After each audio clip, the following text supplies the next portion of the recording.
Yes. Dear. The first one from a long time ago was called the Morning or Evening Star. Now, thanks to the success of Soviet automatic stations, many foreign newspapers have come to call it a Russian planet. Since the 1961st year, Soviet space has been storming our nearest heavenly neighbor. The first 3 automatic stations searched the route to Venus. Venus 4 carried out the first direct research into the planet's atmosphere. Venus 7 has reached the mysterious surface of the planet for the first time. The flight of automatic stations has already given mankind more information about Venus than it has been in the history of astronomical observations. The expedition of the 1975th year, we should have taken the next step to look under the dense cloud cover wrapping ourselves in Checkminute, to carry out research on the surface of the planet and from the orbit of its artificial satellite.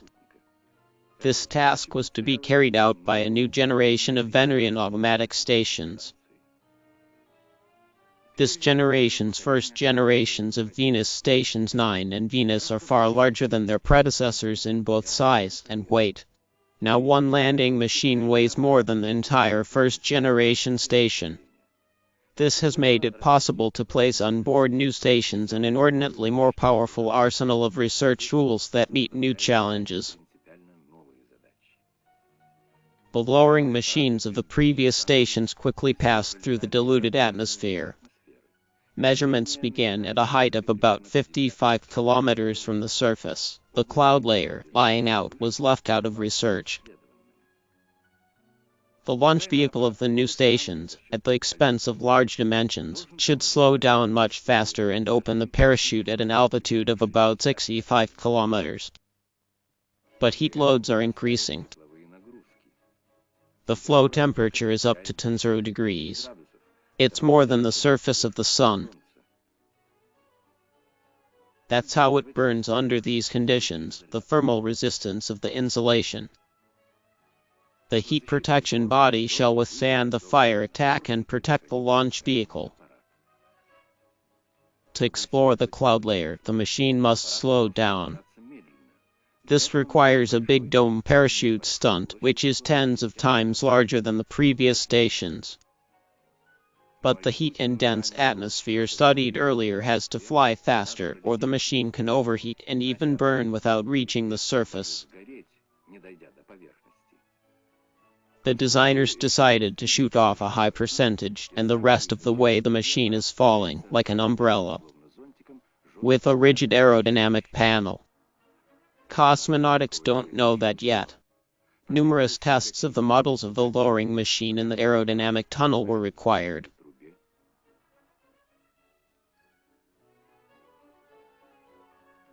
Hydra channel.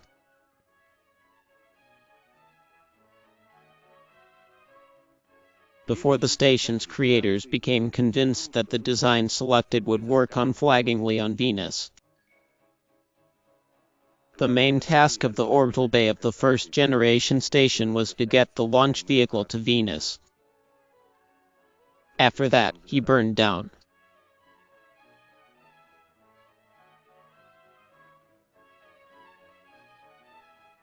This time, the orbital compartment should become an artificial satellite of the planet. That's how Venus 9 and Venus 10 were born.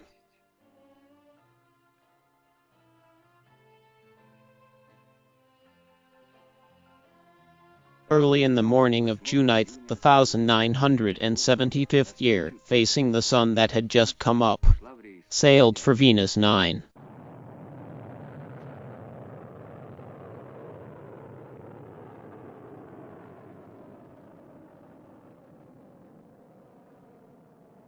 And a week later, Venus 10 started.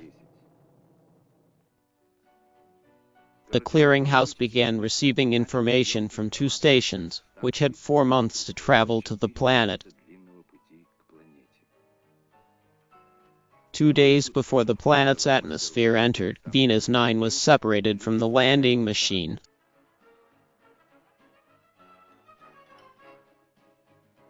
On October 22nd, he entered the atmosphere of Venus with a second cosmic velocity.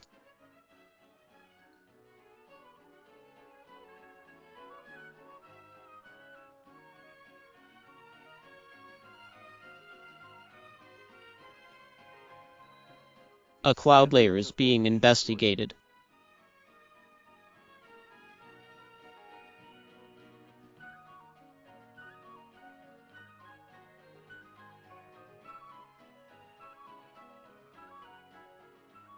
And finally, the long-awaited surface of a distant planet. 53 minutes of scientific reporting continued under truly hell's conditions. For the first time in history, a panorama of the surface of Venus has been produced. For the first time, a man had the opportunity to look under the thick cloud cover, which seemed to hide from his eyes forever the world of this mysterious and distant planet. The unique data from the launch vehicle were transmitted to Earth through orbital. Station section, the first artificial satellite of Venus in history.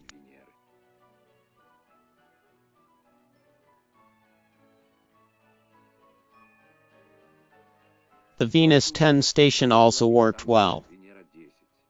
The scientific results of the flight to Venus are described by the correspondent of the Academy of Sciences of the USSR, Zvolod Sergeyevich. The heavy flight of the new generation of Venus 9 and Venus 10 was extremely good, starting with 60 miles 62 km.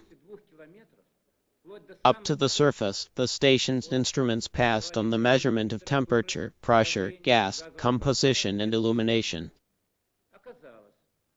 It turned out that the cloud layer and the atmosphere were severely weakening the sunlight. However, the illumination at the surface was quite large, equal to 1010.